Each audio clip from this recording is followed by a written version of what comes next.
The history of AIDS has been one of denial and suppression because those most immediately affected by the disease in its early years were gays and lesbians, often people of color and drug users.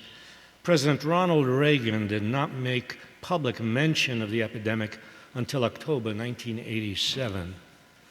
People with HIV and AIDS and public health advocates have had to battle for recognition of the disease, for affordable and effective treatment, for public education and health programs to prevent the spread of HIV. March 1987 saw the formation of ACT UP, the AIDS Coalition to Unleash Power, in New York. The group popularized the slogan, "Silence equals death," and engaged in direct action and civil disobedience to arouse the public. Here are the words of Vito Russo, the author of a groundbreaking book called The Celluloid Closet, and a founding member of ACT. Russo himself died as a result of AIDS in 1990, aged 44. A friend of mine in New York City has a half-fare transit card, which means that you get on buses and subways for half price. And the other day, when he showed his card to the token attendant, the attendant asked what his disability was, and he said, "I have AIDS." And the attendant said, "No, you don't. If you had AIDS, you'd be home dying." And so I wanted to speak out today as a person with AIDS who is not dying. You know, for the last 3 years since I was diagnosed, my family thinks two things about my situation. One, they think I'm going to die. And two, they think that my government is doing absolutely everything in their power to stop that. And they're wrong on both counts. So, if I'm dying from anything, I'm dying from homophobia. If I'm dying from anything, I'm dying from racism. If I'm dying from anything, it's from indifference and red tape, because these are the things that are preventing an end to this crisis. If I'm dying from anything, I'm dying from Jesse Helms. If I'm dying from anything, I'm dying from the President of the United States.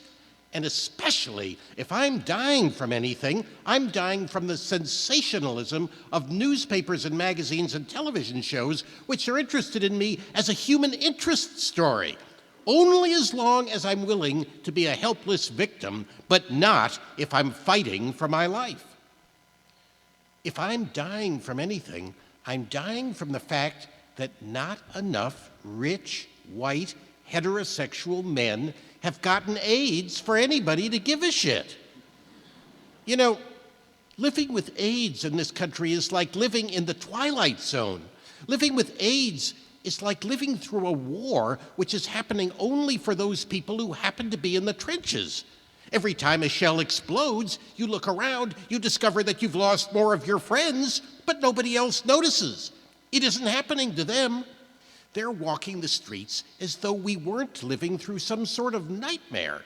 And all the time, only you can hear the screams of the people who are dying and their cries for help.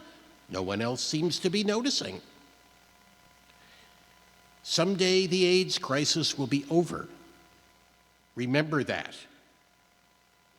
And when that day comes, when that day has come and gone, there'll be people alive on this earth, gay people and straight people, men and women, black and white, who will hear the story that once there was a terrible disease in this country and all over the world, and that a brave group of people stood up and fought, and in some cases gave their lives so that other people might live. And we have to commit ourselves to doing that.